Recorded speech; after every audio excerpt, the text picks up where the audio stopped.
Cordial saludo, mi nombre es Isaac Bermúdez y en el día de hoy les voy a hablar acerca de la música en la Edad Media. Como es bien sabido, la música ha tenido un papel muy importante a lo largo de la historia del ser humano. Nos ha permitido expresarnos y comunicarnos, y ha venido evolucionando desde los inicios del tiempo hasta ahora. Esta es una de las razones por la que la música en la Edad Media ha sido muy importante o fue muy importante para lo que hoy conocemos como música. Pues a partir de esta, por ejemplo, muchas personas se podían reunir en esa época con un mismo propósito y en conjunto, como por ejemplo, como ellos decían, alabar a Dios de una manera un poco más bella. La Edad Media fue una época desarrollada entre el siglo aproximadamente V y el siglo XV. Toda la música que hizo parte de este periodo se le conoce como música medieval. Durante todo este periodo se presentaron principalmente dos ramas en la música, las podemos dividir de esta manera: la música profana y la música religiosa. Por su parte, la música religiosa estaba principalmente representada por el canto gregoriano, aunque existían otros cantos que hacían parte de esta. Este tipo de canto era simple, monódico y limitado a recitar ciertos textos que se encontraban en latín. Esta música también tenía un carácter litúrgico, es decir, solo estaba dispuesta para el uso de las misas, pues hablaban acerca de himnos, aclamaciones o incluso salmos bíblicos.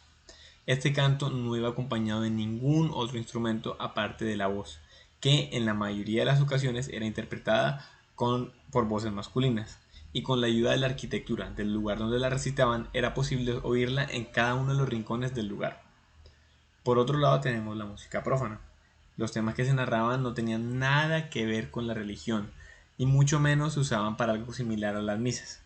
Tenían un carácter lírico y narrativo, narraban historias o hablaban de política o incluso hablaban sobre ciertos temas amorosos. Estos cantos eran interpretados por juglares y trovadores, que eran personas que se movilizaban por distintos lugares, cantando en algunas fiestas, banquetes o incluso en las calles, con algún tipo de instrumento, cuya característica principal era que era fácil de cargar, fácil de transportar. Ahora bien, hay ciertas diferencias entre los juglares y los trovadores. Por ejemplo, los trovadores tenían, por así decirlo, un estatus un poco más alto, mientras que los juglares eran aquellos que andaban más por la calle tratando de ganarse la vida.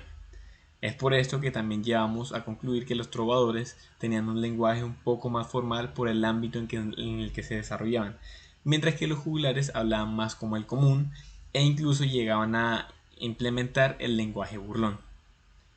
Para acompañar todo este canto o simplemente para ambientar en muchas fiestas surgieron o evolucionaron ciertos instrumentos, que en su mayoría, como lo pueden ver en la imagen, eran de fácil transporte. Obviamente no todos, pero en su mayoría eran de fácil transporte, como ya lo mencioné con los juglares y los trovadores.